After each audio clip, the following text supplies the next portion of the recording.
간장, 설탕, 미림, 정종 1대1로 해서 졸이면 되는 거거든요. 그래서 집에 없다, 대략이 없다 하면 간장 1, 설탕 1 해가지고 졸여가지고 같이 넣으시면 됩니다.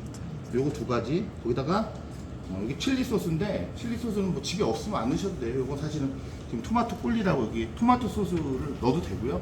안 넣어도 됩니다. 근데 기왕이 있으면 토마토 맛이 좀 나는 게 좋아서 약간 준비했습니다. 요거를 한번 섞어 보시죠. 물로. 물 한 숟갈 정도 넣어가지고 잘 섞일 수 있도록 이렇게. 그다음에 칠리, 물, 이렇게 대략 두 가지만 준비는. 셰프님 칠리 소스 없으면 네. 토마토 소스 넣으려고 했는데 토마토 차면 안 돼요? 뭐 그거 상관없어요. 그냥 토마토 소스예요. 사실 내가 여러분한테 오늘 요리하는 거, 그 소스 만드는 거 가르쳐줘도 여기 계신 분들은 아마 그냥 토마토 소스 사서 쓰실 거예요, 그죠? 그죠? 근데 뭐 만드는 이제 요리사들이 만드는 방법만 알려드리는 거지. 아마 대부분은 사서 쓸 거예요. 뭐 어떤 사람들은 그러지, 아 토마토 소스 만드는 거 알고 사서 쓰면 되겠어요. 그러면 여기도 저거 뭐 요리 아무리 오래 했어도 여기는 저도 처음 온 데라 굉장히 좀 낯설고 어려운 부분이 있습니다.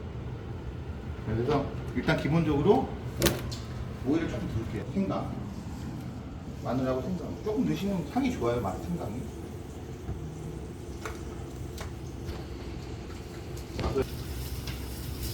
네, 맛. 뭐 이거 다 찍으시니까 제가 부담스럽네요. 뭐 넣을 게 없죠. 이렇게 해서 그냥 불에다 내려놓고. 너무 간단하죠? 그다음에 이게 딱딱이도 있을 거예요. 쫄아갖고. 이게 양을 조금 하면 이렇게 돼요. 그러니까 양이 적어서 그렇지.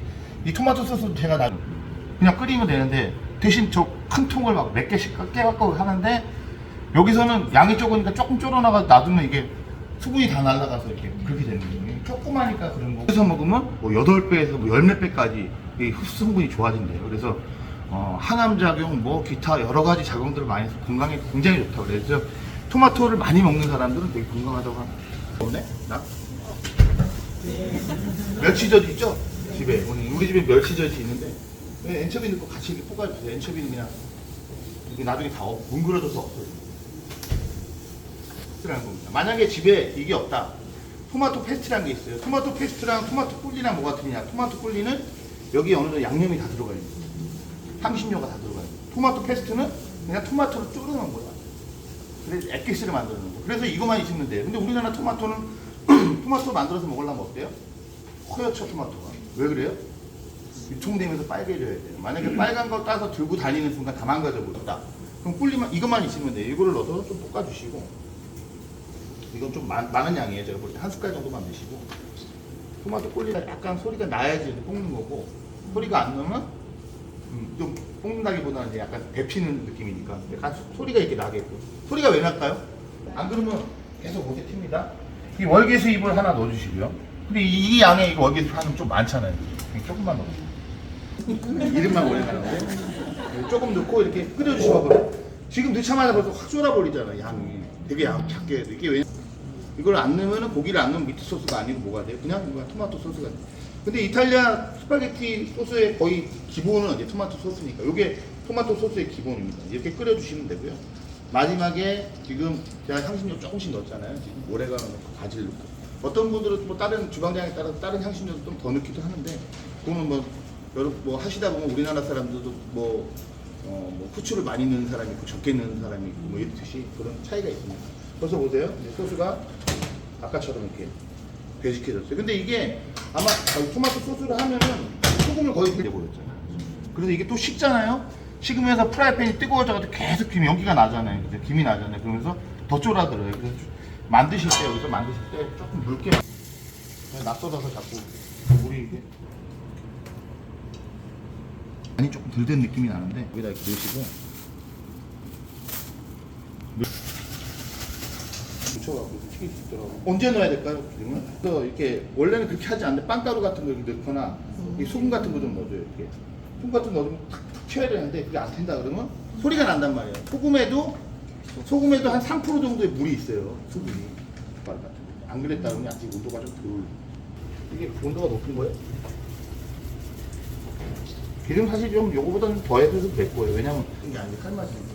저는 불을 믿고 좀 세게 넣는데 이렇게 약하게 되면 색깔이 안 나버리면은 튀김 같지가 않죠. 외우고 계셔야 돼요. 1번, 2번, 3번 해서.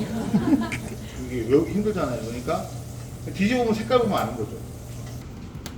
살짝만 하셔가지고 다 이렇게 세게 누르지 마시고 이렇게.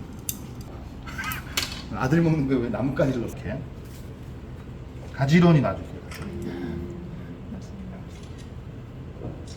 가지런하고 차이도 또 아셔야겠.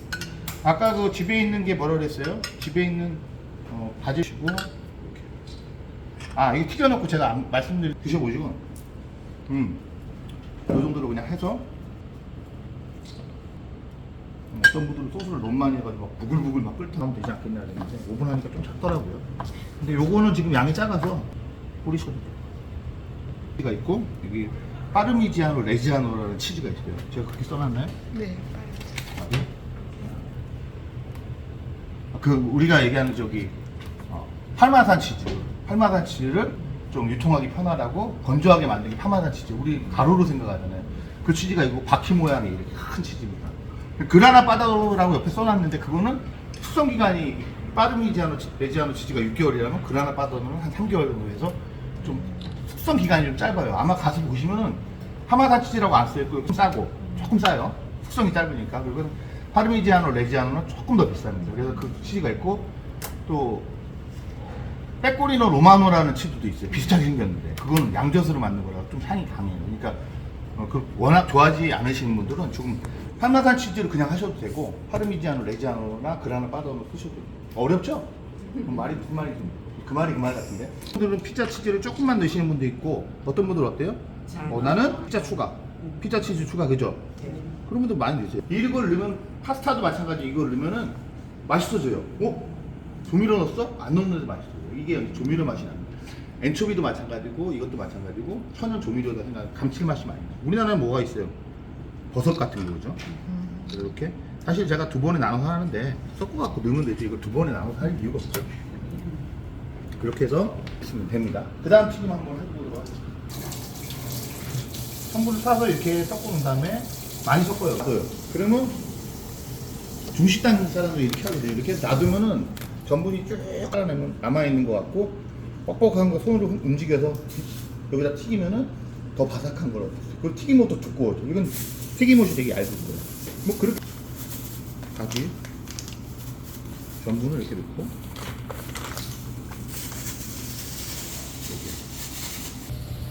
저도 튀김옷이 얇죠. 거의 튀김옷이 없다고 보셔야 돼요.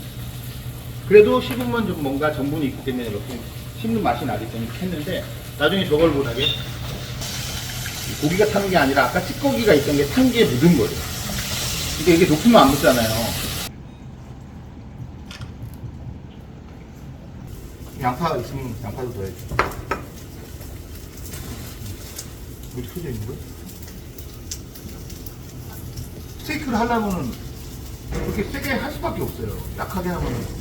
저도 방송에서 예전에 나갈 때 스테이크 할 때 하나만 딱 넣고 하면 불을 되게 약하게 해도 되는데 여기다 고기를 2개 아니면 3개를 넣잖아요. 그럼 프라이팬으로 확 떨어져서 불을 아무리 세게 해도 되긴 하지만 뭐 과유불급 아닐까요? 그래서 조금만 넣으시고 깨소금 좀 넣으시고 우리나라 요리는 아니지만 깨소금 넣으면 맛있잖아요. 근데 그냥 식집 같아요. 그죠? 약간 좀 그리고 나폴리풍의 가지 그라탕이 완성되었습니다. 요거 이제 마지막으로 이 전분 이제 이 맑아야 되거든요. 이걸 싹 따라내고 나면 이런 물이 남아요. 이렇게 남아요. 거꾸로 안 떨어져요. 뭐 다 아실 것 같은데 이러면 너무 뻑뻑하니까 조금만 고기를 넣는 거예요. 고기를 넣어서 여기 어떤 분들 계란 흰자를 넣기도 해요. 이걸 물전분이라 그래요. 이렇게 전분 묻힌 상태에서 이 상태로 튀기는 거예요. 탕수육이 그렇게 튀기는 그렇죠. 탕수육이 이렇게 튀겨요. 이렇게 튀기면은 튀김옷이 어떻게 돼요? 이 묻어있는 게 다 묻어서 튀겨지니까 제 얼굴이 다 너무 많이 이렇게 들어있어야 되는데 이렇게 들어있어요. 그렇게 튀기시면 튀김옷이 저보다 두꺼워서 고기 양이 적을 때 좀 고기를 풍성하게 먹을 수 있다 하실 수 있겠죠. 제가 약속한